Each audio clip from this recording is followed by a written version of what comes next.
What a privilege to be involved in ministry with children. Do you ever wonder though if what we're doing is making a difference or have a lasting impact? Do you ever wonder if the emphasis in kids ministry is more on educating kids about faith rather than helping faith to form in them? See, our main emphasis in terms of time and finance and effort is often in a program run generally on a Sunday morning while the adults are in church. This program is sometimes called Sunday School, and even if it's got some new name like Kids Church or Kids Zone or Splash, it involves classes and curriculums and teachers and lessons. The question I have is, does this strong emphasis on education really help in terms of children having a lifelong faith? The stats for Baptist churches haven't changed in the last 15 years. 30% of children who grew up in a Jesus-following family and attending a Baptist church drift away from attending any church at all. And for some of those, also from following Jesus from around the age of 15 and older. This shocking statistic requires we have an urgent conversation. So often we reduce children's ministry down to planning an hour of children's activities for Sunday morning. But if we're serious about the lifelong faith of children, then our efforts must involve developing a bigger, broader plan for how children are discipled. Our prayer as kids leaders is that all children in our churches would grow up to know, love and serve God throughout their whole lives. Here to Stay is an Australian-based initiative which has identified areas that foster lifelong faith in children. When it comes to discipling children, there are two main spaces which have the most influence and provide the context for the approach we want to highlight.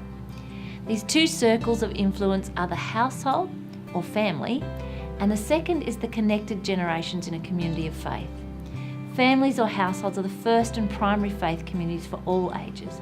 And while we tend to spend the majority of our hours preparing and developing kids programs, a great deal of research has identified that an even better way would be to invest some time into helping families, helping them to provide nurturing home environments where their faith is lived out and shared. The second foundation is generational connections. While our tendency can be to divide people up into silos by age group, research has shown that strong relationships across the generations is in fact key for lifelong faith. The church is one of the few places where all generations are present. And we're called to live as the family of God, and that means finding ways to learn, serve and play together across age groups. At Bayside Community Church, music and worship leading has been a space where kids can be mentored and offered opportunities to serve.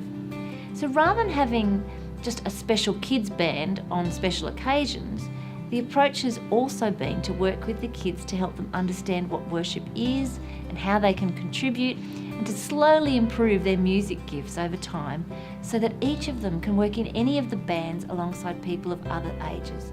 So not just a kids band, but a faith community band made up of people of all ages. We know that these two spaces of our homes and our faith communities have significant influence. So here's a few ideas to think through in terms of faith formation in each of those spaces.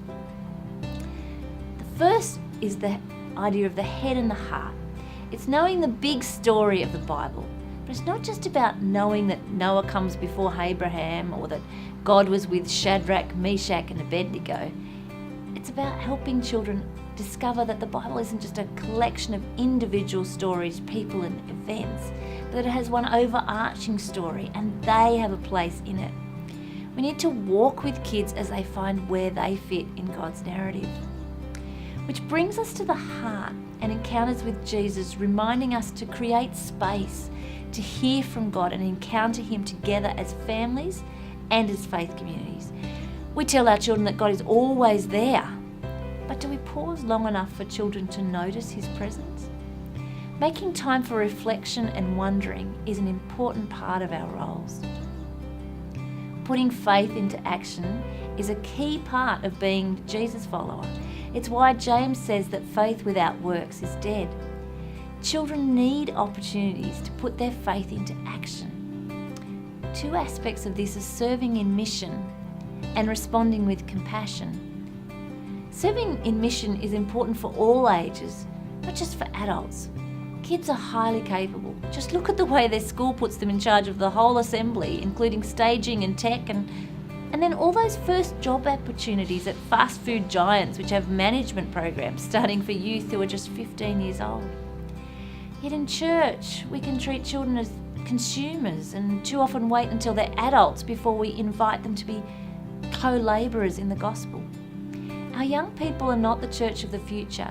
They are the church right now and are gifted and need to be empowered to serve in mission. Think about ways you can encourage families to serve together. Or how could kids serve alongside other adults, maybe in AV or hospitality, or even preparing the Holiday Kids Club? Responding with compassion is about supporting children to respond to others with the heart, eyes and hands of Jesus. See, every person has a story, and what might seem weird or different or even frustrating requires compassion and understanding.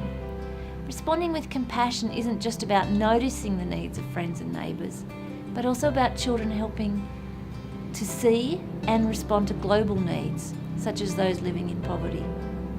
In George's River Life Church, where they were fundraising for a community mission initiative, and rather than that just being something that adults got involved in, the kids got involved too. They held a wheelathon, which was like a bike riding, fundraising, fun event. The kids were sponsored for how far they rode, and at the end of the event they had an all-ages barbecue to celebrate. It was a great way for the kids to contribute to this big vision and missional activity of the church. A third area of impact when it comes to discipleship is those companions for the journey. A positive peer community is important, and so facilitating opportunities for children to make close, positive friendships is valuable. As children grow in age, the influence of the peer group becomes stronger at the expense of parental influence, so good, healthy friendships are important. Peers don't necessarily need to be the same age, so if you're in a smaller church, peer groups may form around interest instead. Those who are interested in soccer or bike riding or music. Even if there are no other people in the same age group at church, young people are often content if they feel they belong.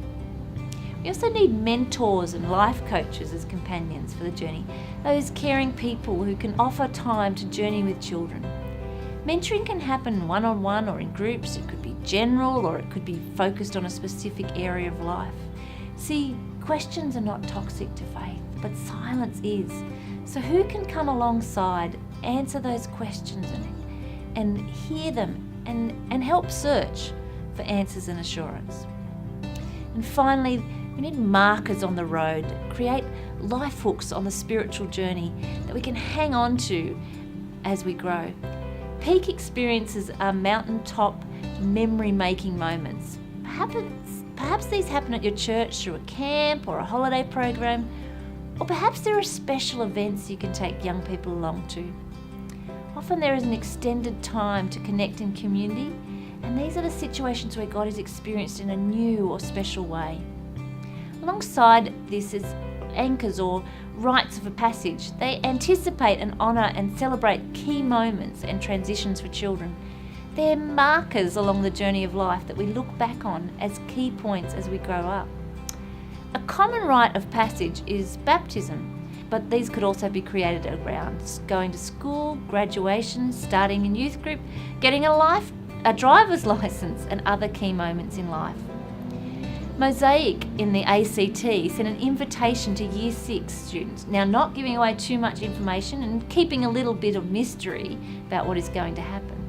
But the Year 6 students walk up Mount Ainslie with their kids' church leaders, where the parents of the children and the youth leaders are waiting for them at the top of the walk for a celebration, a ceremony.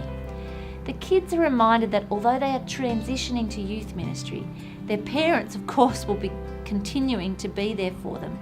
And the kids' leaders will always take an interest in what's happening for them. One by one, the kids are given envelopes with letters from parents, kids' leaders, grandparents, or other significant adults, encouraging them, offering advice for this season of transitioning from childhood to adolescence. The kids find a quiet space to sit and read through them, while the parents and leaders connect over morning tea. Then as the kids are ready, they join in with the morning tea as well. Then the kids walk down the mountain with the youth leaders, and the parents and the kids leaders jump in the car and drive to the bottom. What a great marker for times of transition. It's really easy to come to kids ministry and to stop at choosing a story, a craft and a song. But ministry is so much more than that. Take some time with your team to step back, think about the discipleship of kids in your church. How can you equip and support families to be intentional and holistic in nurturing faith in their children? How can the church take an interconnected, together approach to faith? You don't need to implement all these keys at once. Spend some time with your team dreaming and imagining. Then just choose one or two to develop in your church. Brainstorm a practical way you can include this key in your ministry with children and families going forward. If you'd like more information about these ideas, check out heretostay.org.au and keep your eye on our Facebook page for ideas and stories.